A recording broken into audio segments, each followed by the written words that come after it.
ከ800 እስከ 1054 ዓመተ ምህረት የነበረውን የዘመኑ መነሻ እንግዲህ 800 ዓመተ ምህረት ነው። ሻርልሜን ጳጳስ ሊዮ ሶስተኛም ዘውድ ተደፋለት ይላል።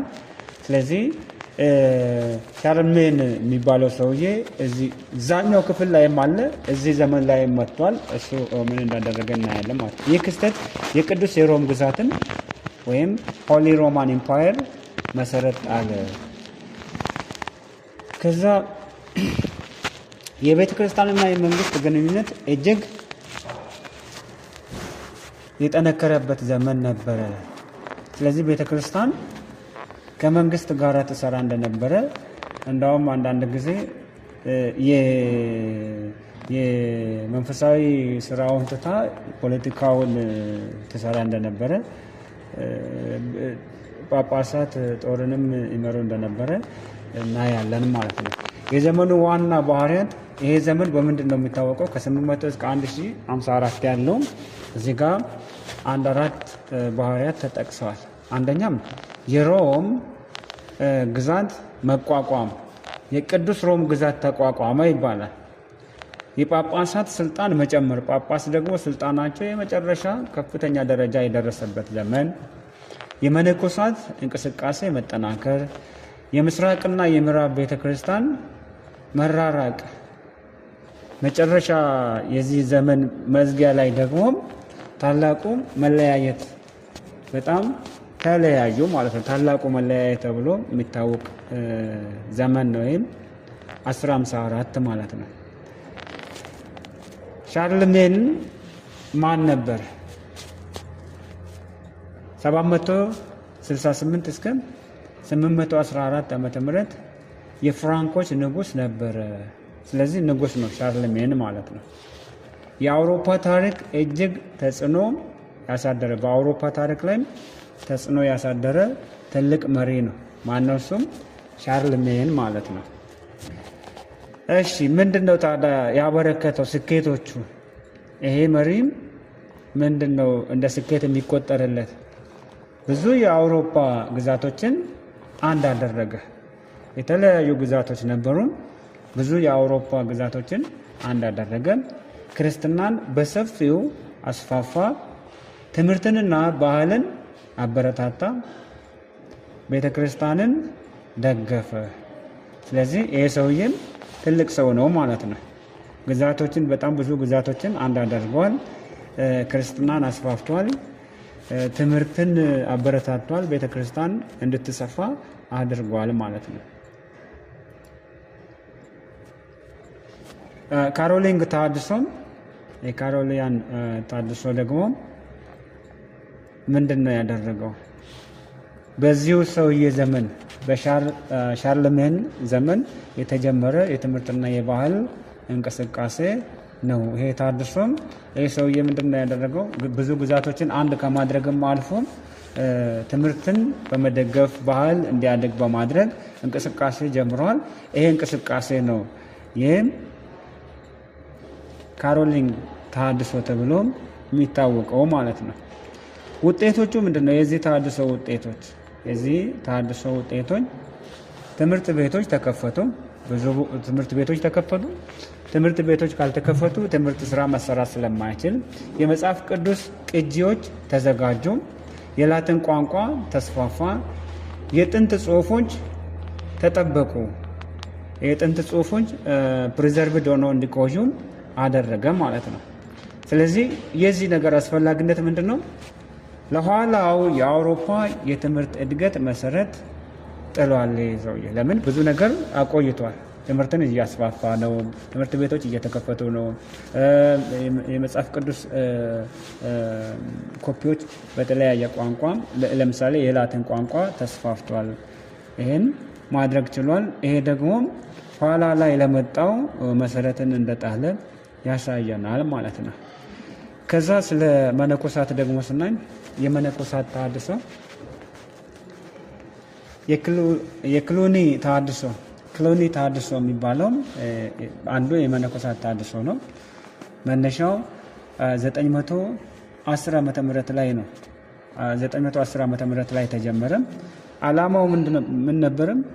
የዚህ እንቅስቃሴ ጅማሬ ዓላማው ሙስናን ማስወገድ። እንግዲህ አሁን ምንድነው መንግስትና ቤተክርስቲያን አንድ ነው፣ በስልጣን ላይ ይፋጃሉ። ስለዚህ ምን ጀመሩ ማለት ነው? በሙስና መስራት ጀመሩ ማለት ነው። ስለዚህ ሙስናን ማስወገድ አንዱ ዓላማው ነበርም። መንፈሳዊ ህይወትን ማሻሻል። ሰዎች ቤተክርስቲያን ይሄዳሉ፣ ግን መንፈሳዊ ህይወታቸው ባዶ ነው። ስለዚህም መንፈሳዊ ህይወት ማሻሻል አንዱ ዓላማው ነበርም። የጳጳሳትን ነፃነት ማጠናከር። ጳጳሳት ደግሞ ነፃ እንዲሆኑ ስልጣናቸው ከሁሉም የተለየ ከፍተኛ ስልጣን ያላቸው ናቸው። ስለዚህ ምን እንዲሆኑ ነፃ እንዲሆኑ ነፃነታቸው እንዲጠናከር የሚል ዓላማ ነበረው ማለት ነው። የክሎኒ ተሐድሶ። እሺ ታዲያ የተሐድሶ ምንድነው አስፈላጊነቱ? በኋላ ለተሐድሶ እንቅስቃሴ መሰረት ሆነ። ኋላ ላይ የመጣው ተሐድሶ መሰረቱ ይሄ ነበረ ማለት ነው። እኛ 15ኛው መቶ ክፍለ ዘመን ላይ የመጣውን ተሐድሶ ነው የምናውቀው። እነዛ አሁን ላለው ለፕሮቴስታንት ዓለም መሰረት ቢሆኑም የነሱ መሰረት ግን ከኋላ ይሄ ነው ማለት ነው። የሆነ ጊዜ ላይ በአንድ ተነስቶ የመጣ ነገር አይደለም። ከኋላ ምን ነበረ? ይሄም ተሐድሶ ነበረ ማለት ነው። ስለዚህ ለዚህኛው ቀጣይ ላለው እንቅስቃሴ መሰረት ሆኗል። የጳጳሳት ስልጣን መጨመር። የጳጳሳት ስልጣን መጨመር። የበላይ ስልጣን ያላቸው ጳጳሳት ናቸው። እንደገና ደግሞ አሁንም ስልጣናቸው ይጨምራል ማለት ነው። ምንድነው ምክንያቶቹ? የመንግስታት ድክመት። መንግስታት ተዳከሙ። ስለዚህ መንግስት እንደ መንግስት የማይቆም ከሆነ የመንግስትንም ስራ የቤተክርስቲያንን ስራ ጳጳሳት የሚመሩ ከሆነ ከፍተኛው ስልጣን ማጋን ነው የሚሆነው? ጳጳሳቱ ጋር ነው የሚሆነው ማለት። ስለዚህ የመንግስታት መዳከም ለጳጳሳት ስልጣን መጨመር ምክንያት ሆነዋል ይለናል። የህዝብ እምነት። ህዝብም ደግሞ በጳጳሳት ላይ እምነት አላቸው። ስለዚህ ከሌላው ባለስልጣን ይልቅ ጳጳሱ የተሻለ ስልጣን ሲኖረው የተሻለ ነው ብለው ያምናሉ። የህዝብ እምነት ለጳጳሳት የበላይ ስልጣን ሰጥቷል ማለት ነው። የቤተክርስቲያን ሀብት መጨመር። ቤተክርስቲያን ሀብታም ሆነች። ቤተክርስቲያን ሀብታም ስትሆን ቤተክርስቲያንን የሚመሩ ደግሞ እነሱ ናቸው። ስለዚህ በቤተክርስቲያን ውስጥ ያለውን ሀብት በበላይነት የሚያንቀሳቅሱ እነሱ ስለሆኑም ምን ሆኑ ማለት ነው? የሁሉ ነገር የበላይ ባለስልጣን ሆነዋል ማለት ነው። ታዲያ ውጤቱ ምንድን ነው? እዚህ ጋር የመጣውን ውጤት ደግሞ ስናይ ጳጳሳት በነገስታት ላይ ተጽዕኖ ማሳደር ጀመሩ። ለምን? ስልጣኑ የነሱ ሆኗል። የበላይ የሆነ ስልጣን እነሱ ጋር ስላለ ምን ማድረግ ጀመሩ ማለት ነው? ነገስታት ላይ ጫናን መፍጠር ጀመሩ። እኛንን የበላይ እኛንን የምንመራው፣ ህዝቡ እኛን ይወዳል፣ ህዝቡ እኛን ነው የሚሰማው የሚል ነገር ማምጣት ጀመሩ ማለት ነው። ከዛም ቤተክርስቲያን ትልቅ የፖለቲካ ኃይል ሆነች። ፖለቲካውን ተቆጣጠረችው ማለት ነው። ፖለቲካው ከማን እጅ ወጣ ማለት ነው? ከነገስታቱ እጅ ወጣና ጳጳሱ እጅ ገባ። ፖለቲካውን በዋናነት የሚያሽከረክረው ጳጳሱ ነው። ሀብቱ ያለው መዋለ ንዋዩ ያለው ቤተክርስቲያን ነው። ቤተክርስቲያንን የሚቆጣጠር ጳጳሱ ነው። ህዝቡ ጳጳሱ እጅ ነው ያለው። ስለዚህ የበላይ ቁንጮ ሆኑ ማለት ነው። ይሄ ደግሞ የራሱ የሆነ ውድቀት ያለው እናያለን። እሺ ከዛም በምስራቅና በምዕራብ መካከል ያለው ልዩነት ለምንድን ነው? እንግዲህ አሁን ለሁለት ተከፍሎ ነው ያለው፣ ምስራቅና ምዕራብ ተብሎ ማለት ነው። ልዩነታቸው ምንድን ነው? አንደኛ የቋንቋ ልዩነት አለ። ምዕራቡ የላቲን ቋንቋ ነው የሚጠቀመው፣ የምስራቁ ደግሞ የግሪክ ቋንቋ ነው የሚጠቀሙት። ስለዚህ አንደኛ ልዩነታቸው ምንድን ነው? ቋንቋ ነው ማለት ነው። የቋንቋ ልዩነት አላቸው። ሁለተኛ የአስተዳደር ልዩነት አለ በምዕራቡና በምስራቁ መካከል ማለት ነው። የአስተዳደር ልዩነቱ ምንድን ነው? የምዕራቡ የሮም ጳጳስ የበላይ ስልጣን አለው ብለው ያምናሉ። የምዕራቡ የበላይ ስልጣን ያለው ማን ነው? ጳጳሱ ነው ብለው ያምናሉ ማለት ነው። የሮም ጳጳስ የበላይ ስልጣን አለው። የምስራቁ ደግሞ ሁሉም ፓትሪያርኮች እኩል ናቸው ብለው ያምናሉ። አንደኛው ከሌላኛው የበለጠ ስልጣን የለውም፣ እኩል ናቸው። ሞር እነዚህ ሊበራል ናቸው ማለት ነው ወደ ምስራቅ ያሉት። ስለዚህ ምን አለ ማለት ነው? ልዩነት አለ፣ የስልጣን ልዩነት አለ፣ ለስልጣን የሚሰጡት ቦታ ልዩነት አለ ማለት ነው። ሶስተኛም የእምነት ልዩነት አለ። በሁለቱም መካከል የምስራቁና የምዕራቡ መካከል ያለው ልዩነት የእምነት ልዩነት አለ። ምዕራባውያን መንፈስ ቅዱስ ከአብና ከወልድ ይመጣል ይላሉ። መንፈስ ቅዱስ ከየት ነው የሚሰርጸው? ከአብና ከወልድ ነው ይላሉ ምዕራባውያን። ይሄ የምዕራባውያን አስተምሮ ነው። ምስራቃውያን ደግሞ ከነዚህ ጋር ተስማምተው ቢሆን ኖሮ አንድ ነበር የሚሆኑት፣ የእምነት ልዩነት አይኖራቸውም ነበር። እነዚህ ደግሞ ምንድነው የሚሉት? መንፈስ ቅዱስ ከአብ ብቻ ነው ይላሉ ማለት ነው። መንፈስ ቅዱስ ከወልድ ሳይሆን ከአብ ነው። ይሄ ዶክተሪናል ልዩነት ነው ማለት ነው። ስለዚህ የእምነት ልዩነት አለ በሁለቱ መካከል ማለት ነው። ቀላል ልዩነት አይደለም። በመካከላቸው ያለው ልዩነት ቀላል ልዩነት አይደለም። እሺ ታዲያ ምን አስከተለ? ታላቁ መለያየት የሚባል ነገር መጣ ማለት ነው። ልክ ይሄ ሲዝን ይሄ ምዕራፍ ሊያልቅ ስል 1054 ዓመተ ምህረት ላይ ታላቅ መለያየት ሆነ በመካከላቸው። ምንድን ነው የሆነው? 1054 ዓመተ ምህረት የምስራቅና የምዕራብ ቤተክርስቲያን በይፋ ተለያዩ። ለምን ተለያዩ? እነዚህ ቢያንስ 3 ዋና ዋና ልዩነቶቻቸው እንዲለያዩ አድርጓል ማለት ነው። አንደኛውና የመጀመሪያው ምንድነው ብለናል? ቋንቋ። በቋንቋ ይለያያሉ፣ ላቲንና ግሪክ። ሁለተኛ በምንድን ነው የሚለያዩት? ሁለተኛ በአስተዳደር ይለያያሉ። ሶስተኛ በእምነት ይለያያሉ። ዶክትሪናል ልዩነት አላቸው ማለት ነው። ስለዚህ በዚህ ሁኔታ አብሮ መቀጠል ስላልቻሉ ሁለቱ ለአንዴና ለመጨረሻ ጊዜ ለሁለት ተከፍሎ ተለያዩ፣ ተነጣጠሉ ማለት ነው። እሺ ምክንያቶቹ ምንድን ናቸው? የመለያየታቸው ምክንያት የጳጳስ ስልጣን።